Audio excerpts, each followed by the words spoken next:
नमस्कार सर्वांना, सारिका कांचनच्या दुनियेमध्ये तुमचं खूप खूप स्वागत आहे।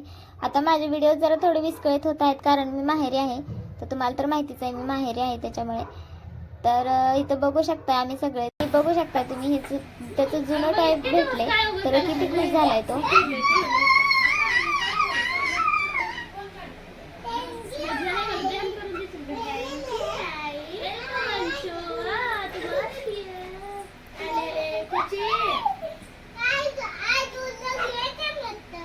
आणि त्याला खरंच खूप छान वाटायला लागले, तो खूप खुश झालाय। थँक्यू आई म्हणून।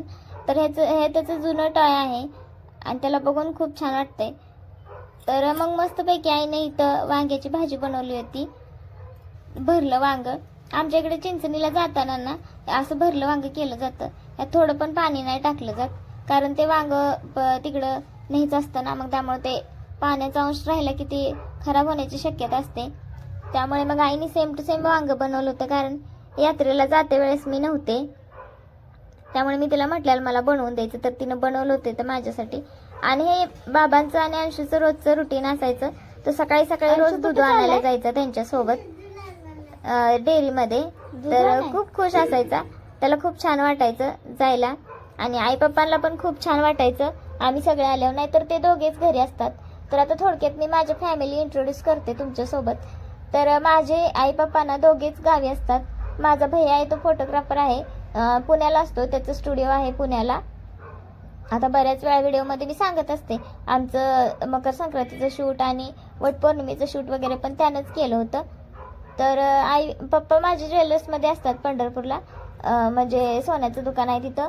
म्हणजे माझा जन्म झाल्यापासून ते त्या एकाच दुकानात आहेत, आता जवळजवळ खूप दिवस झाले। आणि आई घरातच असते, ती काही कुठं जात नाही। आणि आबू म्हणजे माझी बहीण, म्हणजे मला एक भाऊ आणि एक बहीण आहे। तर माझी बहीण आहे ती उडीसाला असते, म्हणजे तिचे मिस्टर आर्मीमध्ये आहेत आणि ती कधीतरच येते, वर्षातून एकदाच येते। तर तिच्या डिलिव्हरीसाठी पण आई तिकडेच होती, सोबतच इकडे आले होते। तर अशी आहे माझी फॅमिली थोडक्यात, एक भाऊ एक बहीण आई पप्पा। तर तुम्हाला छान वाटली का ते कमेंट करून नक्की सांगा। आणि सेम टू सेम कांचनची पण फॅमिली अशीच आहे, एक भाऊ एक बहीण आणि आई पप्पा। तर आमचं गावाकडचं घर पण खूप छान आहे, म्हणजे शेताच्या कडेलाच आहे, तर छान वाटतं। आणि अंशूला ना माझी फक्त व्हिडिओ कॉलवर ओळख आहे, तो खूप लहान होता तेव्हा त्याने तिकडे गेले होते, म्हणजे लहान म्हणजे त्याला बोलता पण येत नव्हते, 1.5 वर्षाचा असल्यावर गेला असेल तिकडं। कपली धुवायला लागलाय तेव्हापासून त्याला नुसती माझी व्हिडिओ कॉलवर ओळख आहे, म्हणजे माझी आणि कांचीची आमची सगळ्यांची। तर आल्या तर सगळ्यांकडे जाऊ लागला, तर खूप छान वाटलं। आणि माझ्यापेक्षा जास्त ना त्याला कांचनची सवय आहे, कांचनचा खूप लाडका आहे तो। तर कुठं पण बाबासोबत जायचं म्हटलं की नाही चप्पल वगैरे घालून रेडी असायचा। आणि आई पप्पांना ना तेवढं छान वाटतं जेव्हा आम्ही सगळे येतो। मी तर सारखं येत जात राहतच असते, पण आबू कधीतरी येत असते, त्यामुळं नातवंडाचे लाड करायला ना कुठल्या पण आजी आजोबांना खूप छानच वाटतं।